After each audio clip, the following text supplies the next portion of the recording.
दोस्तों, एजुकेशन और टेक्नोलॉजी से रिलेटेड वीडियोस देखने के लिए दिए गए सब्सक्राइब बटन को दबाएं और लेटेस्ट वीडियोस नोटिफिकेशन के लिए बेल आइकन बटन को दबाना ना भूलें।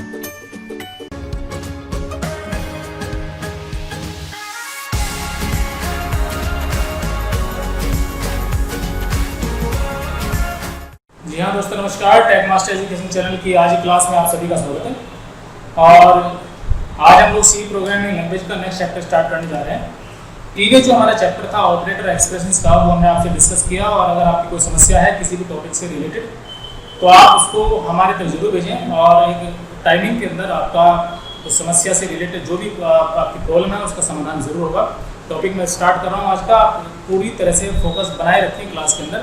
और जितनी भी आपकी जो प्रॉब्लम्स हैं, मैं बार बार वर्ड्स को आपके साथ रिपीट करता हूँ, ये सेंटेंस बार बार बोलता हूँ आपसे। जितनी भी आपकी प्रॉब्लम्स हैं उस पर आप रेगुलरली जो भी आपका एक्सपेरिमेंट है वो आप करते जाइएगा और साथ ही हमारे से वो प्रॉब्लम डिस्कस करके उसका समाधान जरूर करते जाइएगा। सब्जेक्ट में आपकी जो डेप्थ नॉलेज है वो बढ़ती चली जाएगी।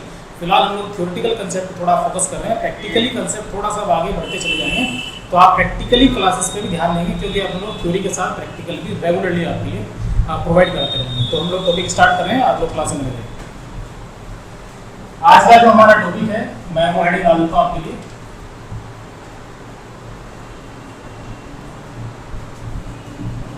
Selection statements.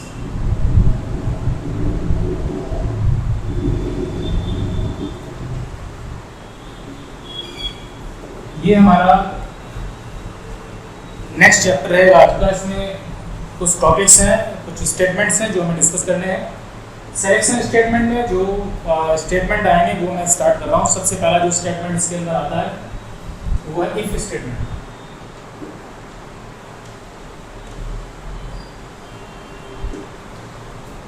इस स्टेटमेंट की जो जनरल डेफिनेशन है और जो सिंटैक्स है मैं आपको बता रहा हूँ, आप लोग ध्यान से पढ़ते जाइएगा और एनालाइज करते जाइएगा। इस टॉपिक का जो भी यूज है मैं आपको बताऊँगा अभी।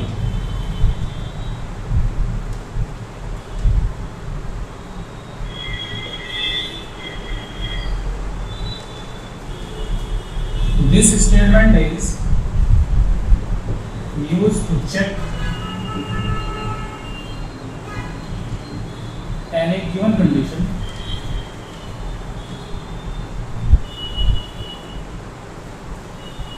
if condition is satisfied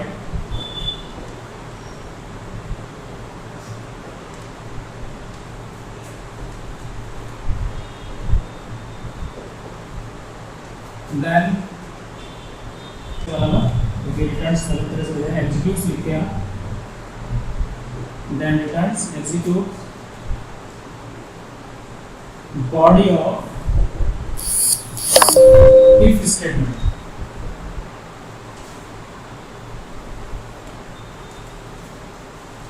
तो ये जनरल डेफिनेशन हमने आपके सामने लिखी। This statement is used to check any given condition if condition is satisfied then executes body of if statement, क्योंकि इसकी एक प्रॉपर एक बॉडी होती है, उसी को एग्जीक्यूट किया जाएगा अगर कंडीशन संतुष्ट हो जाती है। देखिए कैसे सिंटैक्स समझिएगा आप। सबसे पहले if स्टेटमेंट स्पेसिफाई होता है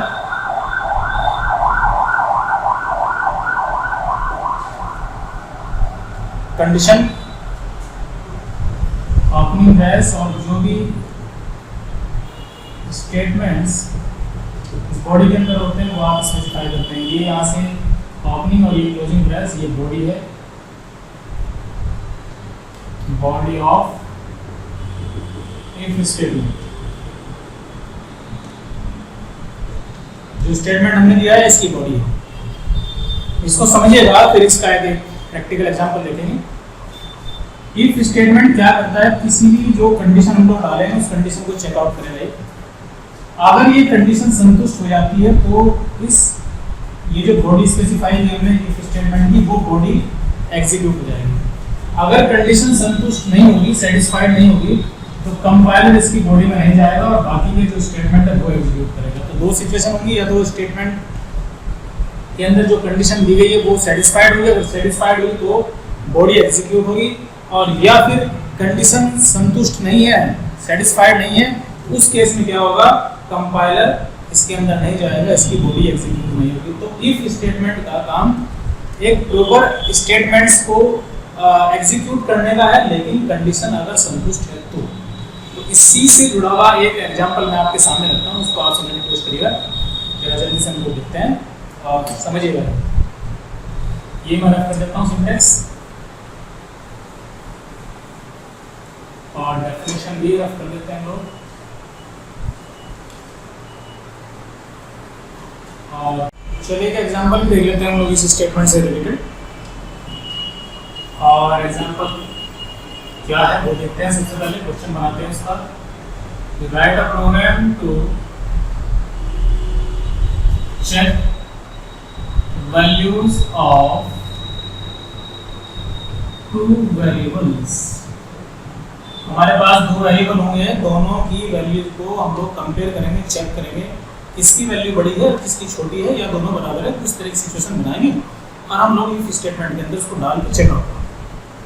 तो हेडर फाइल्स आपको लगानी ही है एज इंक्लूड ओनली स्टूडियो। फिलहाल मैं ऐसे लिख रहा हूँ, ये आपको याद रखना है। दोनों हेडर फाइल लगाएं और इसके बाद आपके फंक्शन जो स्टार्टिंग में हो गई हमारी फुल नेम।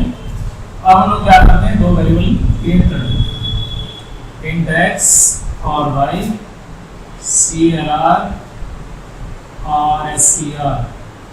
या फंक्शन लगाया, स्क्रीन को क्लियर करने का हम लोग दो वैल्यू इनपुट कर लेते हैं एक्स और वाई के अंदर। Printf enter any two integer numbers.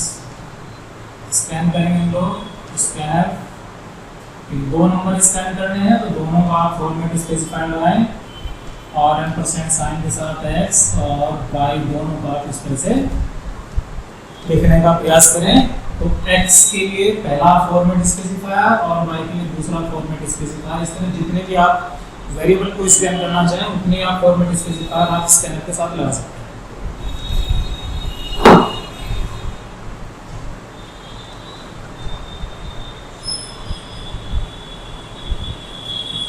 हम लोग दोनों को कंपेयर करेंगे। If x greater than y, अगर x y से बड़ा है, सिचुएशन बनाई इनमें x ग्रेटर देन y, तो आप क्या करेंगे, ओपनिंग ब्रेस और एक प्रॉपर मैसेज बनाएंगे x इज ग्रेटर। तो मैं डिवीजन लेना था तो मैं डिवीजन लिया, क्लोजिंग ब्रेस।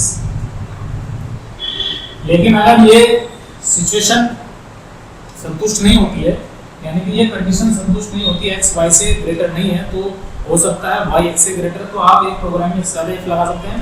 तो मैं एक इफ स्टेटमेंट को यहाँ पर स्पेसिफाई कर देता हूँ। इफ और y को चेक किया, y ग्रेटर देन z और printf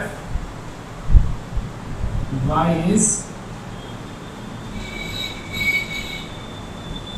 greater than closing brace. तो इस तरह से अगर ये कंडीशन संतुष्ट नहीं होती है तो सेकंड कंडीशन कंपाइलर चेक करेगा ही करेगा। हालांकि ये अपने आप में अलग से मेंटेन होगा, ये अलग मेंटेन होगा, कंपाइलर दोनों को चेक करेगा, हर बार दोनों को चेक करेगा क्योंकि ये अलग स्टेटमेंट है और ये अलग स्टेटमेंट है। अगर ये कंडीशन संतुष्ट हो जाती है तो इसकी बॉडी तो एग्जीक्यूट होगी, और अगर ये संतुष्ट नहीं है तो कंपाइलर तो आगे जाएगा ही, चाहे संतुष्ट है हो या ना हो, क्योंकि ये मैं स्टेटमेंट एक से ज्यादा बार लगा रहा हूँ तो कंपाइलर का व्यवहार तो दोनों पे एक जैसे रहेगा।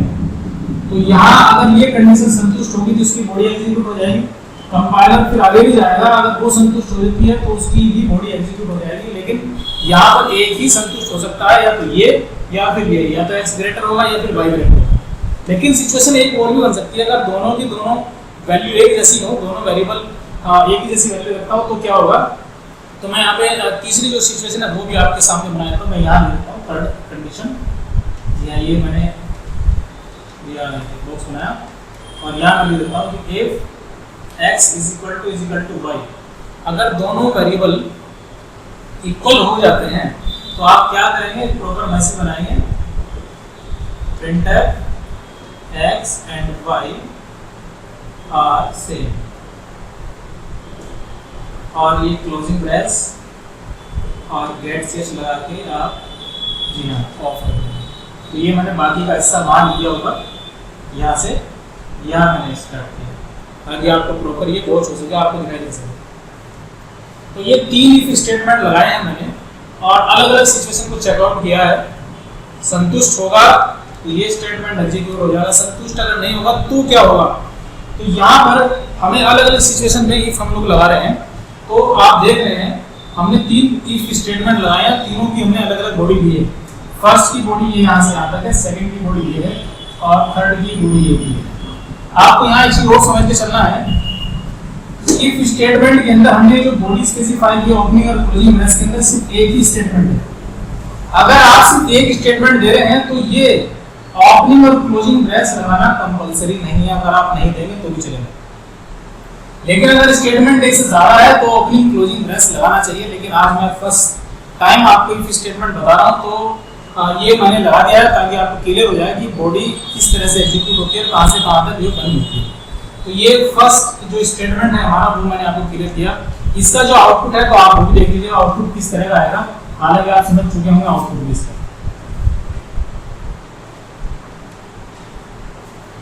आउटपुट क्या आएगा, जैसे आप प्रोग्राम रन करेंगे तो सबसे पहले लिखा है enter any 2 integer numbers, enter any 2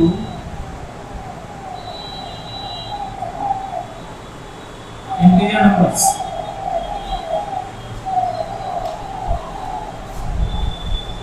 अब आपको 2 इंटीजर नंबर डालने हैं। सपोज आपने 10 डाला और एंटर प्रेस कर ली, सपोज आपने 20 डाल दिया। तो फर्स्ट जो वैल्यू है वो आपकी x की मानी जाएगी और दूसरी जो वैल्यू है वो आपकी y की मानी जाएगी।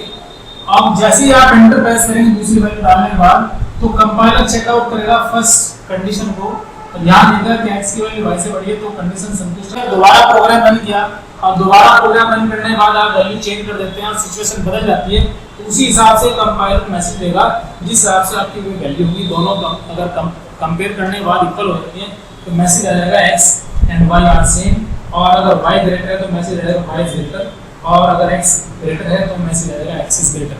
तो इस तरह से कंपाइलर तीनों सिचुएशन को चेकआउट कर रहा है। मैंने 3 इफ स्टेटमेंट लगाए हैं, तीनों के ऊपर कंपाइलर सेम व्यवहार रखेगा। अब अगर हमारे सामने सिचुएशन इस तरह की है, उसी तरह के स्टेटमेंट यहाँ और भी दिए गए हैं, तो सेकंड स्टेटमेंट भी आप जरा देखिएगा। मैं सेकंड स्टेटमेंट भी आपके सामने आज ही एक्सप्लेन कर देता हूँ और सेकंड स्टेटमेंट क्या है वो आप देखिएगा। एग्जाम्पल सोल्विंग होंगे, आगे चल के हम लोग और भी एग्जाम्पल देखेंगे। मैं इसको रफ कर रहा हूँ ना।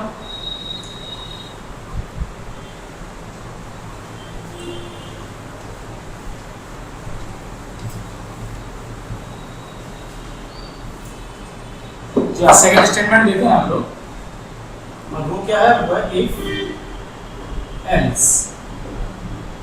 इफ एल्स स्टेटमेंट हमें इस्तेमाल करना है। सबसे पहले इसकी डेफिनेशन ले लेते हैं। तो check any given condition if condition is satisfied then execute body of if statement, otherwise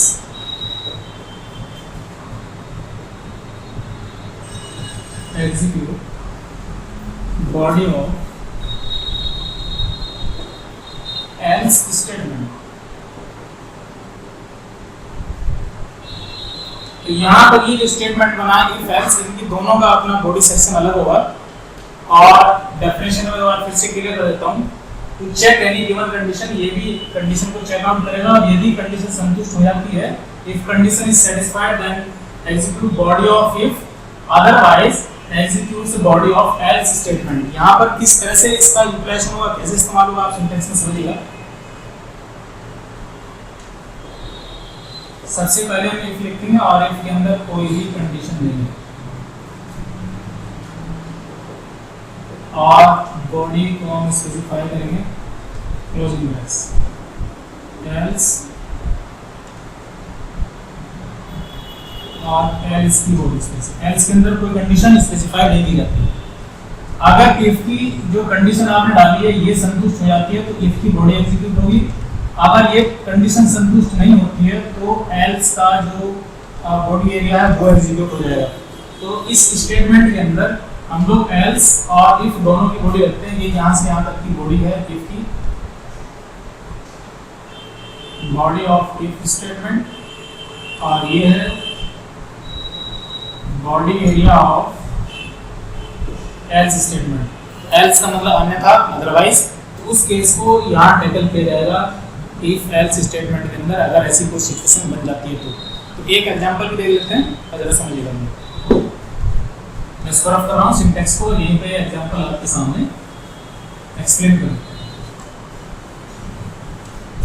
एक छोटा सा इम्पोर्टेंट एग्जांपल क्वेश्चन बनाते हैं आपके लिए।